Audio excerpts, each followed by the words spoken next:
Hi guys, it's Kelly here and I am back with another video for Honeybee Stamps. As promised, this is part 2 of these Love is a Rose 3 cards. So in the first video we did the watercoloring. Here is all of the finished pieces. If you missed that video, I will link it below in the description as well as at the end of the video, so you can check that out. But from here, what we're doing is the original intention of my first video, which is we're going to be adding heat embossing selectively.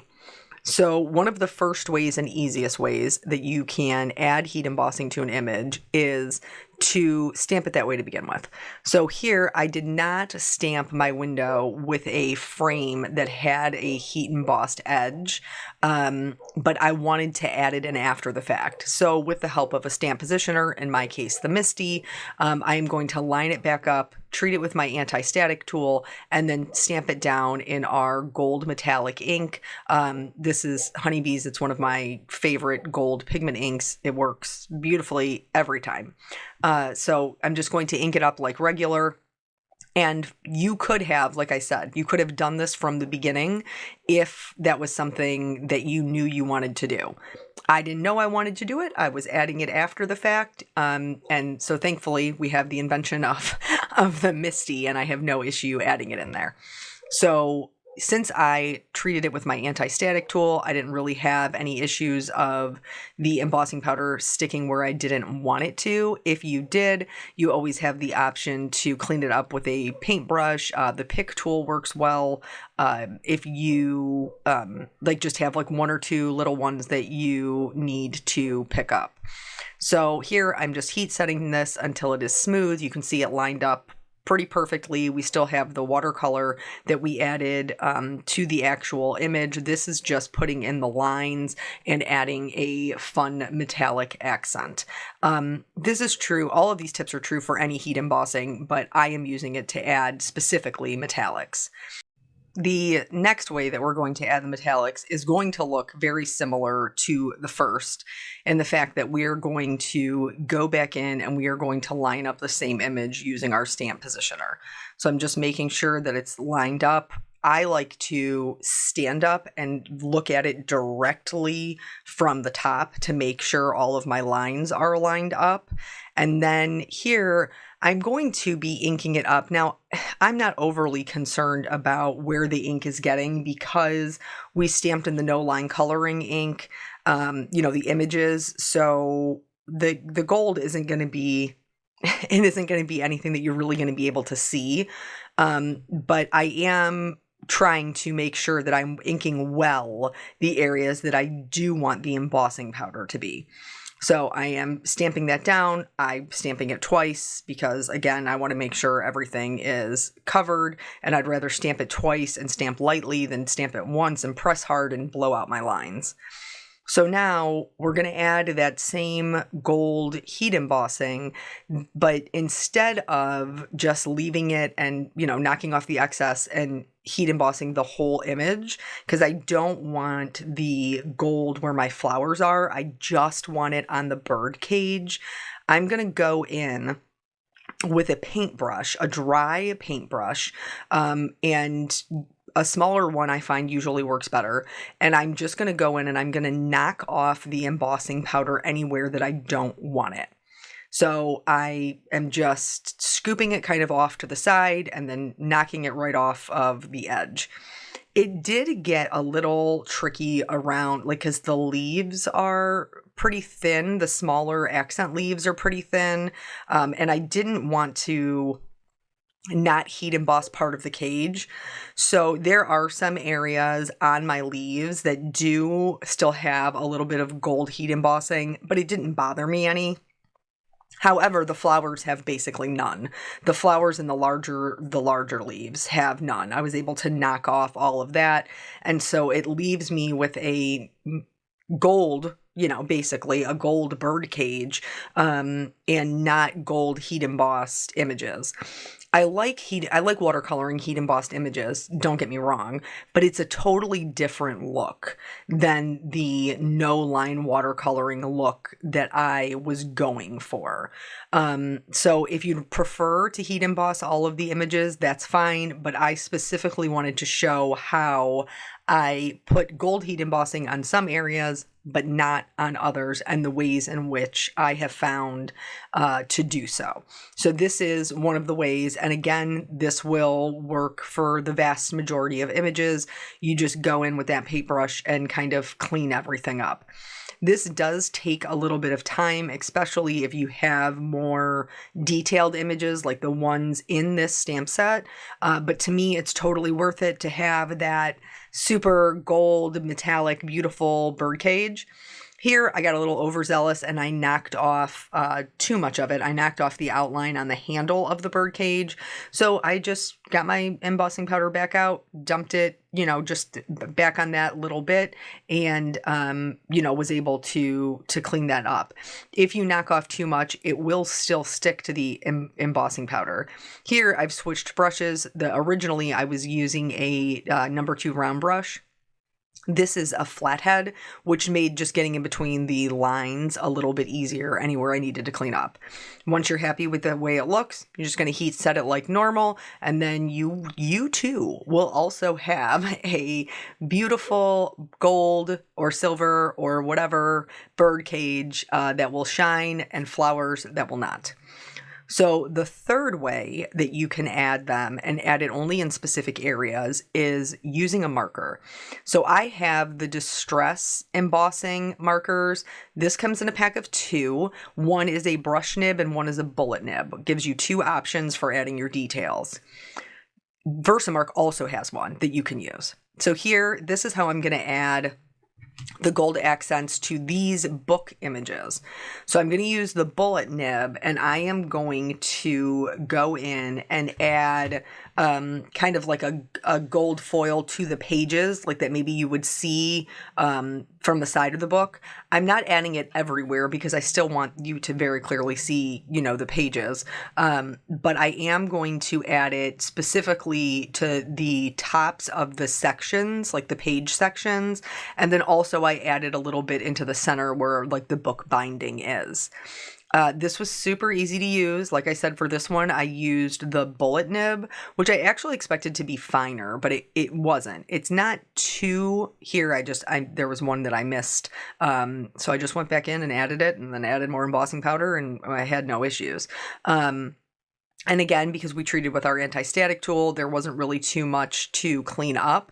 The binding portion was just a little too solid, so I just went in there and kind of cleaned up that area to make sure that it wasn't going to be on the blue, which is the cover of my book. These worked great. These are the first times that I have used these particular markers, but they worked fantastic. I've used the Versamark marker in the past. It also works really, really well. I'm not sure what happened to mine. Probably my kids took it, but that either option will work. So using a pen to add those details. For the stack of books, I'm going to use the brush nib, which actually has a finer tip as long as you don't put down a lot of pressure. And for this one, I am adding the gold to the scroll work on the bottom book. I am adding it to the clasps on the second book, as well as the bookmark. And then for the top book, which has kind of like this line detail drawn on the spine of it, I'm adding gold to that as well. Really, really love the way that these came out. And I think it's fun to be able to go in there and add those embossed elements. For me, obviously, the metallic look specifically to certain areas and not have to do the entire image. So these are really helpful tools or techniques that I have found to add those things. Love that little scroll work detail. So now we're going to die cut them out. The Love is a Rose has, the coordinating dies. The window is from Blooming View, also has great coordinating dies. And if you've missed it up until this point, it has dies to cut out the panes as well, though we are not using those. And now we're going to move on to the background. For the backgrounds, I really wanted to embrace kind of a traditional vintage. And so I'm using the Vintage Flora background stamp. It's a red rubber stamp. So if you're using your Misty, you do need to remove your foam piece. If this is not the best selling stamp from the Vintage Love release, I will be shocked. I've used this on every project that I have made thus far. It's so good. It's just a really great vintage stamp. It has some florals. It's got great fonts. It's got like the ledger book kind of script in there. Super big fan. So I am stamping on more. This is Canson Monteval watercolor paper because I wanted to create a very vintage feeling background. However, I could not bring myself to just go like straight dark brown. I wanted something a bit softer than that. And I also wanted to nod to those metallics. So I did stamp it twice. And even though I didn't ink it well, because that ink is a pigment ink and it does work so well, you can see that it stamped the full image. I don't want the full image. So I'm going to go in again. Paintbrush is going to be our best friend. And I am going to sweep away quite a bit of this because I just wanted the gold to be an accent. So I'm pretty much doing the same thing that I did when we stamped the bird cage. And I just knocked off as much as I wanted. Now, obviously you can see in the background, that the gold is slightly, you can see it just slightly. I liked the look of the full background, but I didn't want it to be completely embossed. So in order to embrace that, once I am done heat setting all of these items, and we didn't even end up, like, I used this piece 2 different ways because I like to stretch my supplies, you guys know. So I'm going to put it right back into the Misty in the same exact spot. I have not moved my stamp at all. And this time I'm going to ink it up with Antique Linen, which is a really light, warmer brown. Like a very light tan. And so I'm going to ink it up with this. And again, I didn't ink it up completely. Honestly, distress inks don't stamp well. So I already knew it was going to be splotchy, and that's okay. If you want to stamp in distress, then you want oxides, like if you want a clean image, but I did not. So I'm going to do a couple more pieces. Now, I'm going to be honest with you, I didn't end up using these, but it was, you'll see the pieces in other places. And honestly, I may use them to make a different card. But so this is, again, this Canson Monteval watercolor paper, and this time I'm skipping the metallic and I am just stamping in the Antique Linen, and I'm going to make 2 of those because my intention was to cut the layers, the Vintage Love layouts. So now this piece of craft is, we're going to go back in and do some of the metallic again. This is not watercolor paper. This is just regular cardstock. But it works just as well. And I love the craft with the gold. I loved the way that when I was kind of like setting up my cards and checking everything, the way that it looked with the like cream color we're getting of the Antique Linen. Now here, instead of adding the embossing ink and knocking a bunch off, I was just way more selective about where I added it, because I knew from the first time around that it was going to stick everywhere. So I just added it into a couple of places and then heat set it per usual. So these style of cards, everybody has their own style. And while they are a nod to like the layouts or a cleaner look, like the birdcage one is definitely cleaner than most people would make it. The one with the stacked books is probably cleaner than most people would make it. So it is still in my style. But like the theme of it is totally like this romantic vintage is not my jam. But that's okay. So speaking of not my jam, we're going to do some distress sprays just to kind of give it that vintage kind of feel. So I have the Antique Linen in the spray, I am spraying that on both of the backgrounds, sometimes more, sometimes less. Now remember that that craft cardstock is not watercolor paper, so I'm not adding a ton of water to that. I'm really just using the sprays, and because it is a darker background, I'm going a little bit darker using the walnut stain. For the other one, I didn't want it to be quite as dark as it was, so I added some water and then I blotted up some of the pigment. So the walnut stain is going to give a darker look, but not a ton. I did add more antique linen, and then I went in and used the walnut stain a bit softer. So this time I used a wet paintbrush to kind of pick it up, and then I could paint in those areas where I wanted it to be a bit darker without having like such concentrated pigment. The spray stains are great because they are concentrated pigment, but sometimes if you want it to be a bit lighter, that's okay, just add some water. For this craft one, I did add the picket fence spray, which is just white, and I did not spray it. I used the tubing to kind of splatter it on. Once I was happy with the way that everything looked, then I went ahead and heat set them. These are totally giving vintage vibes, but we're not going to see all of them in their entirety. I love the gold metallics. These are the two pieces that we didn't end up using. I did want to show you how I made them in case that you see them later on and you were like, I would love to do that. Also, there's a little bit of a different technique here. So I sprayed it with the antique linen. I added a little bit of water, and they felt too, like you could see too much of the stamp. Like it was just a too perfect of an image. So in order to fix that, I am adding water in specific areas, and then I am going in with a rag and I am blotting up the pigment. So this is going to give us a much lighter background. It's going to make the stamping imperfect. Now you can achieve this look, by, not inking up the entirety of your stamp. But for me, it's hard not to get hard, or it's difficult not to get hard edges. When I do that, this worked much better for me because it was a very organic edge. So now all of our pieces are dry. This arch is actually the window die, but it is perfectly sized to go around the bird cage. So I am going to cut this out. This is where the layering frames come in.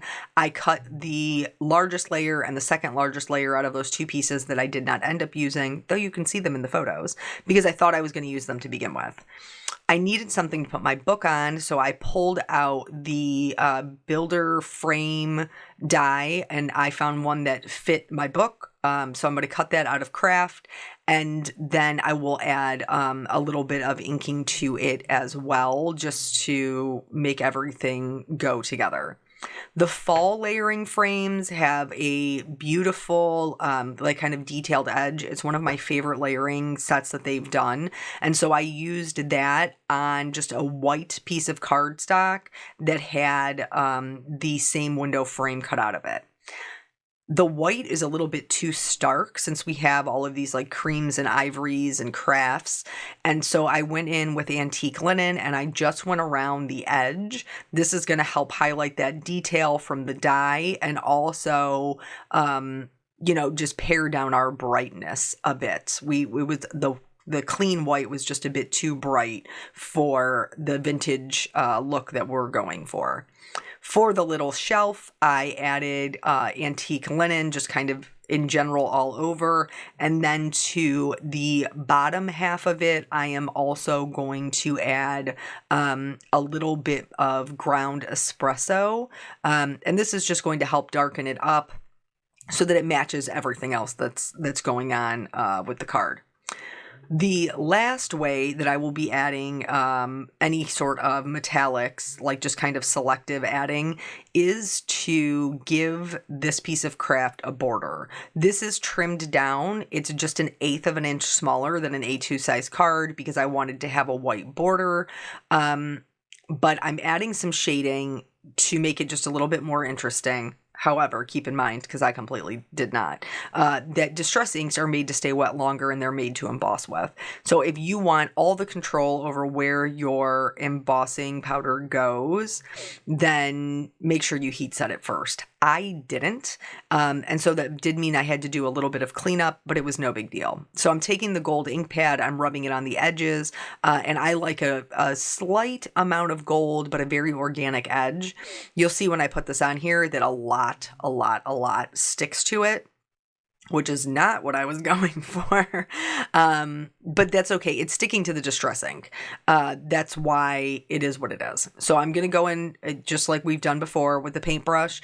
If you want an organic edge and you don't want it to be a straight line, try going horizontal instead of vertical. Because I found that I was getting a very straight edge, and I did not want that. So I'm just going to, scoop it kind of out to the edges, knock off any of the excess. This is just to add in an accent. So the background isn't super boring and everything matches together. I still wanted it to be clean, but I need to stick with the theme. And again, just like before, if you knock off too much, you can always pick up more, as long as you're, till you get to where you're happy with it. I did go into the center and just use my fingers to kind of push everything to the edge to make sure that the center was super clean and the embossing was only around the edges. This is, we talked about the layering frames. Adding the gold on the edges is a great way to add a little bit of difference to make some separation between the layers. If you're using like all one color, you could just add some metallic or other colors, whatever color embossing powder you want, accents on the edges, and it'll really help kind of set it apart. But for this one, because I already had so much going on in the background of the arch, and then we have that, beautiful no line watercoloring, I didn't want it to be too overwhelming. So here I've picked out some sentiments. They're actually from both sets. I love, I love them all. Honeybee does such great sentiments. But the one in Love is a Rose, they have so many good ones. And so 2 of them have to do with birthdays. I always need birthday cards. So I picked Have a Beautiful Birthday, make this birthday one for the books. Is that not cute? And then for the other one, I chose Happy Anniversary, which is from Blooming View, because this felt very much like it could be an anniversary card, and those are good to have on hand as well. So with that said, I chose to just do gold heat embossing on white because it just felt like it fit. It felt softer. I originally was like, should I do white on craft? But I didn't want, especially for the bird cage or the window, like this large piece of craft in the middle of my window or in the middle of my bird cage. And so that's how I ended up with the gold on white. These also have coordinating dies, which I used to cut them out. And then we're finally going to get on to the building of the cards. There was so much that went into these, like so many techniques and things like that. You guys know, like, my particular style. The only reason that for this window card, I was comfortable enough using so much of the textured background is because we have that open window and it gives the place for the eye to rest without it being, super crazy busy. So the window and the background both went down flat, and then I did pop up the book over top of it to create some dimension. These are, I feel like these 3 cards, and maybe it's because I've been trying to push myself more. I don't know if you guys find this to be true or not. But I've been like struggling a little bit with the card making and the creative process. And I think a large part of it has to do with me trying to make sure I'm not making everything look the same. Because sometimes I find myself in like crafty ruts where I feel like everything I'm producing is the same color scheme, or it's the same layout, or they all have the same feel. And so trying to keep things different and fresh has been somewhat of a struggle. And this is so far outside of my normal wheelhouse. It's soft colors, it's watercolor, it's some mixed media backgrounds. It's vintage. Yeah, it's not me. But I will say, even though it took me much longer to create them, it was a great learning process. I love the way that they came out.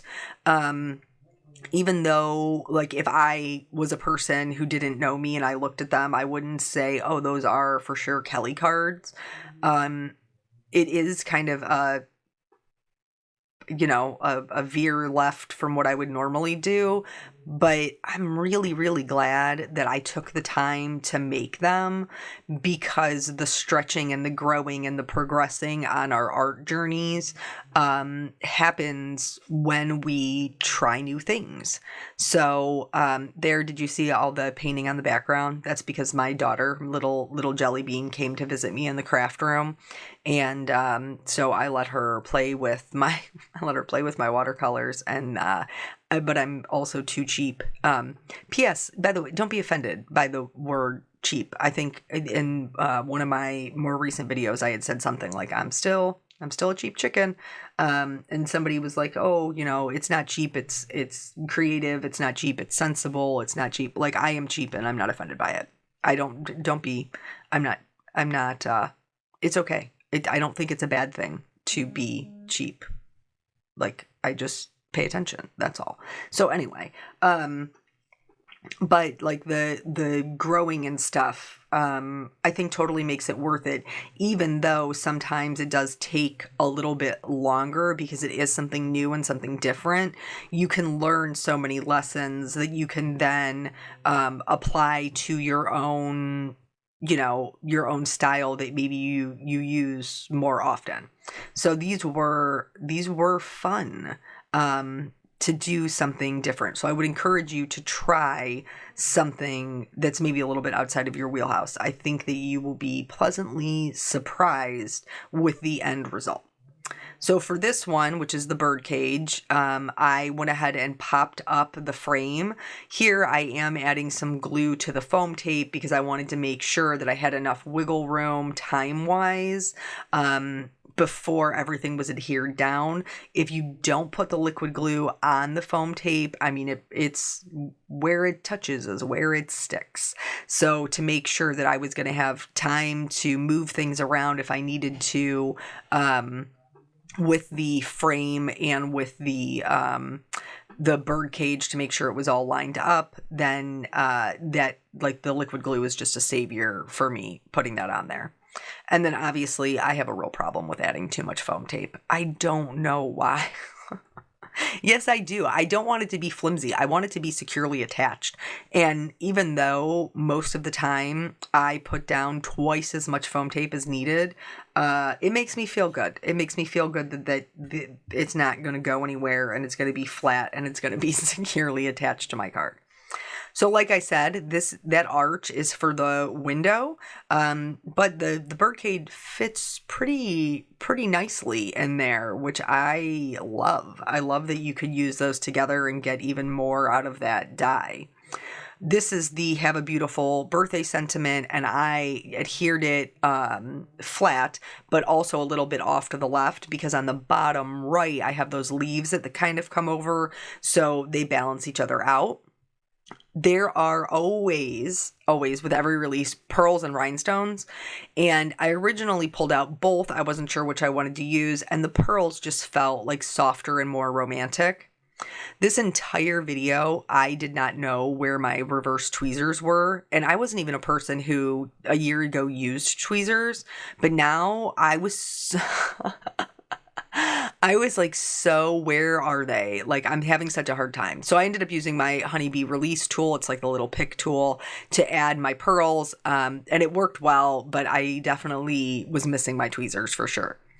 So these are all three of the cards with their pearls added, all in their completion. Like I said, if you missed the watercolor, I will link that at the end. I hope this was helpful to you. Thank you so much for joining me. I always appreciate your time, and I will catch you on the next video.